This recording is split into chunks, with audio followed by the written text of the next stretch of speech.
जब केजरीवाल के मन मुताबिक फैसला नहीं आता है तो केजरीवाल जुडिशरी पर सवाल खड़े करते हैं, सवाल उठाते हैं। आपको एक बयान सुनाता हूं, सुनिए। हम जुडिशरी का सम्मान करते हैं, लेकिन जो जजमेंट आया हम उसका समर्थन नहीं करते। लेकिन अगर केजरीवाल की सुप्रीम कोर्ट में जीत हो जाती है तो वो इसे जनतंत्र की जीत बताते हैं। आपको उनका एक ट्वीट दिखा देता हूं, आप पहले देख लीजिए। दिल्ली के लोगों के साथ न्याय करने के लिए सुप्रीम कोर्ट का तहे दिल से शुक्रिया। इस निर्णय से दिल्ली के विकास की गति कई गुना बढ़ेगी। जनतंत्र की जीत हुई है। और जानते हैं, इसी प्रकार से जब कोर्ट में मन मुताबिक फैसला नहीं आता है तो उद्धव ठाकरे और इनके जो सबसे खास हैं संजय राउत, ये कोर्ट पर ही सवाल खड़े कर देते हैं। आप जानकर ये हैरान होंगे। आपको एक बयान सुनाता हूं, पहले ये बयान सुनिए। कोर्ट के ऊपर तो उनका विश्वास पहले से हमारा सभी का है, लेकिन कोर्ट का हमारे ऊपर विश्वास होना चाहिए ना। आज हम विश्वास रखते हैं, लेकिन कोर्ट किसी और पर विश्वास रखकर। लेकिन जानते हैं, अगर कोर्ट इनके पक्ष में कुछ बोल दे तो फिर जनतंत्र जीवित हो उठता है। अब ये हाल का भी बयान सुन लीजिए। सुप्रीम कोर्ट का अगर आप निर्णय देखें तो हम खुश हैं कि देश में लोकतंत्र और न्याय व्यवस्था आज भी जिंदा है। संविधान मरा नहीं है या कोई संविधान की हत्या नहीं कर सकता। जानते हैं दोस्तों, सुप्रीम कोर्ट ने जो कल महत्वपूर्ण फैसले सुनाए हैं उससे एक अलग प्रकार की परिस्थितियां बनी हैं महाराष्ट्र में। और उन परिस्थितियों के मायने क्या हैं, आज के इस वीडियो में इसी की आपको झलक दिखाऊंगा। साथियों नमस्कार, मैं हरिश्चंद्र बर्णवाल। इस समय मैं कोलकाता में हूं और यहां की आबो हवा को महसूस कर रहा हूं। तो इसी वजह से आज मैं अपने घर से दूर ये वीडियो कोलकाता से आपके सामने प्रस्तुत कर रहा हूं।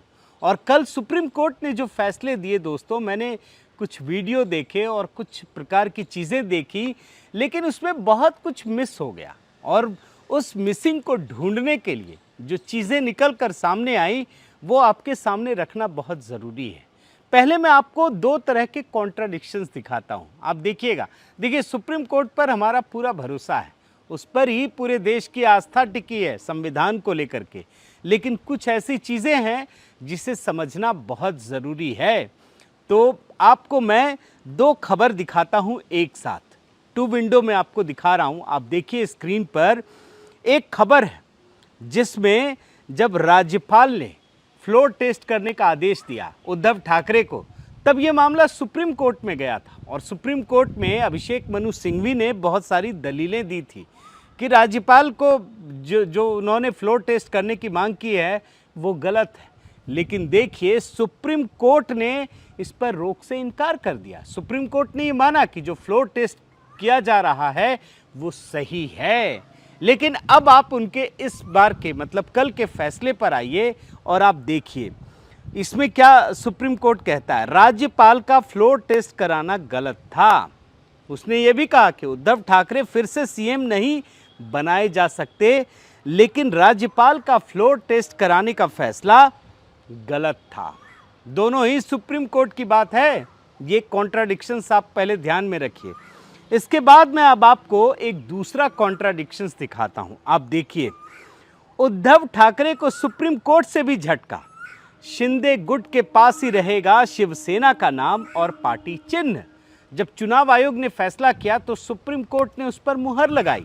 अब मैं आपको दूसरा एक रिपोर्ट दिखाता हूं जिससे आपको ये जो कॉन्ट्राडिक्शन है ना ये समझ में आएगा। आप देखिए, महाराष्ट्र मामला। सुप्रीम कोर्ट ने कहा राज्यपाल और स्पीकर ने गलती की, लेकिन उद्धव सरकार को बहाल नहीं कर सकते। अब इस रिपोर्ट में जो लाइव लॉ का है ना, मैं एकदम एज इट इज पढ़कर आपको सुना रहा हूं। आप देखिए, पीठ ने कहा यह मानना कि यह विधायी दल है जो व्हीप नियुक्त करता है, इसका मतलब राजनीतिक दल से उसे अलग करना होगा। इसका मतलब है कि विधायकों का समूह, आप बड़े ध्यान से सुनिए, राजनीतिक दल से अलग हो सकता है। व्हीप द्वारा नियुक्त राजनीतिक दल 10वीं अनुसूची के लिए महत्वपूर्ण हैं। अब आप बड़े ध्यान से देखिए, ये सारी बातें सुप्रीम कोर्ट के हवाले से ही बता रहा हूँ। एक तरफ कुछ और बात, एक दूसरी तरफ कुछ और बात। और मैं बड़े ही लेमैन की भाषा में आपको बता रहा हूँ, क्योंकि मैंने बहुत सारी चीज़ें पढ़ने की कोशिश की, फिर ये समझ में आया। और यकीन मानिए सुप्रीम कोर्ट भी कन्फ्यूज़न में है और इसीलिए लार्जर बेंच को ये मामला सौंपा गया। कुछ मामले में फैसला है, कुछ मामले के लिए लार्जर बेंच में देने का फैसला किया गया है। अब मैं आपको इन्हीं फैसलों के बरक्स ये कहानी गूंथने की कोशिश करता हूं कि ये मामला है क्या और महाराष्ट्र में किस प्रकार से स्थितियां बहुत बदल गई हैं। अब आप देखिए, जब ये सुप्रीम कोर्ट का फैसला आ रहा था ना, तो मुंबई में एक बहुत बड़ी खबर हो रही थी। बहुत बड़ी क्या, जो अब मिशन 2024 के लिए सारी चीज़ें चल रही हैं, तो आप इन बातों को ध्यान में देखिए और ये खबर देखिए। सुप्रीम कोर्ट का एक तरफ फैसला और दूसरी तरफ मुंबई में नीतीश कुमार के स्वागत में पोस्टर लगे। एक तरफ वो मिल रहे, अच्छा यहाँ पे भी आप देख लीजिए, मुंबई में नीतीश कुमार और तेजस्वी यादव उद्धव ठाकरे से मिलने पहुँचे, शरद पवार से मिलने के लिए पहुँचे, और वहीं ये पोस्टर लग रहा है कि देश मांगे नीतीश कुमार। यानी मुंबई की सड़कों पर ये दिल मांगे मोर की तर्ज पर देश मांगे नीतीश कुमार के पोस्टर लग गए, आप ये देख लीजिए। लेकिन उसी दौरान एक और चीज़ हो रही थी, आपका ध्यान गया कि नहीं गया मुझे नहीं पता, लेकिन आप देखिए, बड़ा दिलचस्प है। दिल्ली में इन्हीं की पार्टी के पूर्व अध्यक्ष सीआरपीसी सिंह जो हैं, आरसीपी सिंह, वो भाजपा में शामिल हो गए। मतलब एक तरफ ये विपक्षी जो एकता है उसको लेकर आगे बढ़ रहे हैं और दिल्ली में झटका लग रहा है इनको। आप देख लीजिए, अब आगे बढ़िए कि नीतीश कुमार के साथ उद्धव ठाकरे भी विपक्षी एकता की बात कर रहे हैं, प्रेस कॉन्फ्रेंस कर रहे हैं, और ये उसी समय कर रहे हैं जब सुप्रीम कोर्ट का फैसला आया है। हालांकि शिंदे सरकार को कोई फर्क नहीं पड़ा, ये बात याद रखिए, यानी उनको भी झटका लगा है। लेकिन उद्धव ठाकरे को ये बल कहाँ से मिला, ये नैतिक बल कहाँ से मिला कि वो इस प्रकार की बातें करें? तो उसकी वजह जो है वो आप समझिए, क्या कह रहे हैं, ये रिपोर्ट देखिए। नैतिकता हो तो मेरी तरह इस्तीफा दें, शिंदे फडणवीस, देश और जनता के लिए मेरी लड़ाई, एससी के फैसले पर उद्धव ठाकरे। देख रहे हैं ना, नैतिकता की बात कह रहे हैं ये। हालांकि बाद में मैंने देखा कि देवेंद्र फडणवीस ने कहा कि आपकी नैतिकता उस समय कहाँ गई थी जब आप हमारे साथ मिलकर चुनाव लड़े और उस गठबंधन को तोड़कर जिसे मैंडेट मिला था, आप जा करके कांग्रेस और एनसीपी के साथ मिल गए थे, उस समय आपकी नैतिकता कहाँ थी? तो ये बहुत बड़ी बात है। अब ये बात समझने की कोशिश कीजिए दोस्तों कि उद्धव ठाकरे को ये बोलने का नैतिक साहस कहाँ से मिला। ये बोलने का साहस सुप्रीम कोर्ट के उस ऑब्जर्वेशन से मिला है जिसमें उन्होंने कहा है, सुप्रीम कोर्ट ने कहा है कि राज्यपाल भगत सिंह कोश्यारी का फ्लोर टेस्ट कराने का फैसला गलत था। साफ कह दिया कि वो जो फैसला था वो गलत था। लेकिन उद्धव ठाकरे ने, अब यहाँ एक पेच है कि फ्लोर टेस्ट करने से पहले ही इस्तीफा दे दिया था, इसलिए सुप्रीम कोर्ट ने कहा हम कुछ नहीं कर सकते, हम आपकी सरकार को बहाल नहीं कर सकते हैं। लेकिन इस मामले में जैसा कि मैंने आपको दिखाया ना, कॉन्ट्राडिक्शंस है, और इसी वजह से ये बात सुप्रीम कोर्ट को भी समझ में आई और उसने इस मामले को एक बड़ी बेंच के पास भेज दिया है। और जो ये फैसला है ना दोस्तों, ये मुख्य न्यायाधीश DY चंद्रचूड़ की अध्यक्षता वाले 5 न्यायाधीशों की बेंच ने लिया। लेकिन 30 जून 2022 को 2 न्यायाधीशों की बेंच के सामने जब उद्धव ठाकरे ने राज्यपाल के फैसले के खिलाफ, जो फ्लोर टेस्ट का मांग की गई थी, उसके खिलाफ जब सुप्रीम कोर्ट पहुंचे थे, तब सुप्रीम कोर्ट ने ही कहा था कि हम राज्यपाल के आदेश को रोक नहीं सकते हैं और सरकार के बहुमत के परीक्षण का निर्णय विधानसभा के पटल पर ही होगा। अब आप इस बात को बहुत ध्यान से समझ लीजिए कि ये बात भी सुप्रीम कोर्ट ही कह रही है। और जब सुप्रीम कोर्ट ने राज्यपाल के निर्णय को सही कह दिया, सुप्रीम कोर्ट ने कहा, बड़े ध्यान से समझ लीजिए, सुप्रीम कोर्ट ने आज कहा, सुप्रीम कोर्ट ने उस समय भी कहा था कि राज्यपाल का फैसला सही है और फ्लोर टेस्ट होना निश्चित है। तो उसके बाद उद्धव ठाकरे को ये समझ में आ गया कि अब तो अपनी हार निश्चित है, सरकार बच नहीं सकती। और इसी वजह से उद्धव ठाकरे ने इस्तीफा दे दिया, सरेंडर कर दिया उन्होंने। और उद्धव ठाकरे ने हार के डर से मैदान छोड़ दिया। वो जो राजनीतिक घमासान मचा था ना शिवसेना में, वो संभाल नहीं पाए। ये बाल ठाकरे वाली स्टाइल नहीं है कि बाल ठाकरे ने एकदम पूरी पार्टी को एकजुट करके रखते थे। उस विरासत को ये खो चुके हैं। और इसी वजह से शिंदे ने कमान संभाली तो वो खुद हार गए थे। और इस बात को खुद शरद पवार भी समझ रहे थे। और उन्होंने जो हाल में एक किताब लिखी है ना, उसमें उन्होंने उद्धव ठाकरे के बारे में एक बात कही है, आप स्क्रीन पर देखिए। Uddhav resign from CM post without putting up A fight. यानी उद्धव ठाकरे ने तो लड़ाई ही छोड़ दी, लड़े कहाँ। अब यहां पर एक बात आप बड़े ध्यान से समझिए दोस्तों, उद्धव ठाकरे ने जो इस्तीफा दिया वो क्यों दिया, किस फैसले के बाद दिया? क्या उद्धव ठाकरे ने ये इस्तीफा राज्यपाल के फैसले के बाद दिया था? नहीं, राज्यपाल के फैसले के बाद नहीं दिया था। उद्धव ठाकरे ने ये इस्तीफा सुप्रीम कोर्ट के फैसले के बाद दिया था। क्योंकि सुप्रीम कोर्ट ने कहा था कि राज्यपाल ने जो फ्लोर टेस्ट कराने की बात कही है वो पूरी तरह से सही है। इसका मतलब है कि ये फैसला सुप्रीम कोर्ट की तरफ से आया था। यहाँ एक और बात समझ लीजिए कि ये फैसला केंद्र सरकार के किसी बयान से नहीं आया था। ऐसा नहीं था कि महाविकास अघाड़ी को सरकार ने बर्खास्त कर दिया या कुछ कर दिया, ऐसा कुछ भी नहीं हुआ था। राज्यपाल ने ये परिस्थितियां देखी कि शिवसेना के अंदर एक बहुत बड़ा वर्ग, एक बहुत बड़ा गुट बागी हो चुका है। और गुट नहीं बल्कि शिवसेना के तो अधिकांश विधायक बागी हो चुके हैं।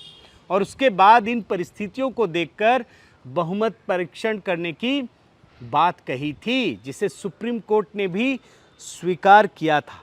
और इतना ही नहीं, आपको मैं इस कड़ी में एक और न्यूज़ दिखाता हूँ। चुनाव आयोग ने भी शिंदे गुट को असली शिवसेना मानकर तीर धनुष का निशान दे दिया, शिवसेना पार्टी का नाम दे दिया। इस समय जो ओरिजिनल शिवसेना है वो शिंदे गुट है। ये चुनाव आयोग का फैसला है।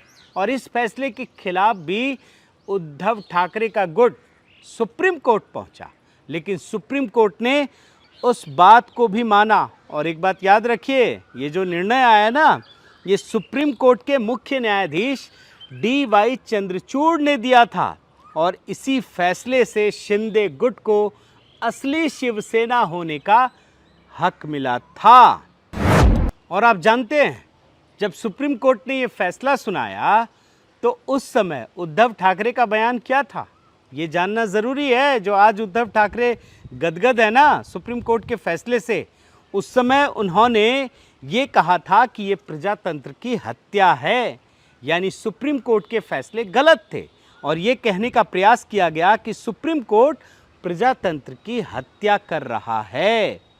लेकिन DY चंद्रचूड़, अब इस रिपोर्ट को देखिए कि अध्यक्षता वाली 5 न्यायाधीशों की बेंच ने आज कह दिया है कि राज्यपाल का फ्लोर टेस्ट कराने का निर्णय गलत था। यानी सुप्रीम कोर्ट ने राज्यपाल के आदेश को, जो फ्लोर टेस्ट कराने का आदेश है, एक समय तो सही माना और दूसरे समय इसी सुप्रीम कोर्ट ने राज्यपाल के फैसले को गलत माना। यानी एक बार कहा गया कि फ्लोर टेस्ट कराना ज़रूरी है और अब सुप्रीम कोर्ट ये कह रही है कि फ्लोर टेस्ट कराने का फैसला गलत है। यानी सुप्रीम कोर्ट ही अंपायर की भूमिका में है। लेकिन आप देखिए इस पूरे मामले में जो केंद्र सरकार है उस पर जिस तरीके से महाविकास अघाड़ी, जो उद्धव ठाकरे की शिवसेना है या एनसीपी या बाकी पार्टियां जिस तरीके से आरोप लगा रही हैं, ये राजनीतिक नफरत का प्रतीक है। और कोर्ट के खिलाफ भी मैं बता दूं कि जब कोर्ट्स इनके फेवर में फैसला नहीं देते हैं ना, तो ये नफरत उगलते हैं। और यही बात आपने राहुल गांधी के मामले में भी देखने को मिली थी। उस समय क्या हुआ था, आपको याद होगा कि जब राहुल गांधी को 2 साल की सज़ा सुनाई गई, वो भी तब जब उन्होंने माफ़ी मांगने से इनकार कर दिया था, तब ये फैसला सुनाया गया था। तब भी तमाम दलों ने कोर्ट के प्रति असम्मान दिखाया था, केंद्र सरकार के खिलाफ जहर उगला था और ये बताया था कि देश में तानाशाही है, लोकतंत्र खत्म हो चुका है। साथियों, देश में संविधान और उसके नियमों को समझने और समझाने का अधिकार सुप्रीम कोर्ट के पास है। उन्हीं के पास ये अधिकार है, दायित्व है कि संविधान की मर्यादा को लोगों के सामने प्रस्तुत करें। और यही वजह है कि जब महाविकास अघाड़ी की सरकार में उद्धव ठाकरे ने इस्तीफा दिया तो ये सुप्रीम कोर्ट के फैसले के बाद ही आया था। लेकिन एक बात समझ लीजिए कि अगर उस समय राज्यपाल के दायित्व को सुप्रीम कोर्ट ने सही बताया और आज जब राज्यपाल के दायित्व को गलत बता रही है तो इसका मतलब है कि इस फैसले को भी फिर से देखने की ज़रूरत है कि आखिर सुप्रीम कोर्ट ने किस प्रकार से ये बातें कही हैं। क्योंकि याद रखिए, आज सिर्फ राज्यपाल या कार्यपालिका को किसी भी अनैतिकता के लिए दोषी ठहराना न्यायिक नैतिकता के लिए भी एक बड़ी कमज़ोरी है और ये लोग भी इस बात को महसूस कर रहे हैं। एक लेमैन की भाषा में मैं आपको बताऊं तो मैंने जब इतना सब कुछ पढ़ा तो मुझे लगा कि कहीं ना कहीं एक ऐसा कन्फ्यूज़न है जिस पर सुप्रीम कोर्ट भी विचार कर रहा है, वो भी आगे बढ़ने की कोशिश कर रहा है, वो भी लार्जर बेंच को दे रहा है। लेकिन इस फैसले का असर कितना बड़ा और गहरा होता है ये तो हम आज देख ही रहे हैं। बहुत बहुत धन्यवाद दोस्तों। आपसे निवेदन है कि आप मेरे इस चैनल को ज़रूर सब्सक्राइब कीजिए, लाइक कीजिए, शेयर कीजिए, कमेंट कीजिए और इस बेल आइकन को ज़रूर प्रेस कीजिए। आपके सामने दोस्तों मैं केजरीवाल की सीरीज़ भी रख रहा हूं और मैं तमाम लोगों की प्रतिक्रियाएं देखता हूं, पढ़ता हूं। उसी से मुझे ये विश्वास पैदा होता है और मेरा एक तरीके से प्रोत्साहन होता है कि मैं और चीज़ें आपके सामने प्रस्तुत कर सकूं। और आपने देखा भी होगा दोस्तों कि हमने पिछले कुछ दिनों में कुछ ऐसे रिसर्च आपके सामने लाने की कोशिश की जो बड़ा यूनिक था, जिसमें मैंने बहुत परिश्रम किया और इस वजह से कुछ बड़ी खबरें आपके सामने से छूट गई जो मैं रख नहीं पाया। लेकिन यकीन मानिए, अगर कुछ बहुत बड़ी खबरें आएंगी तो आपके सामने इसी प्रकार से रखूँगा, भले ही मैं अपने वर्किंग प्लेस से दूर क्यों ना रहूँ। तो बहुत बहुत धन्यवाद। अपना प्रेम और स्नेह यूं ही बनाए रखिए। नमस्कार।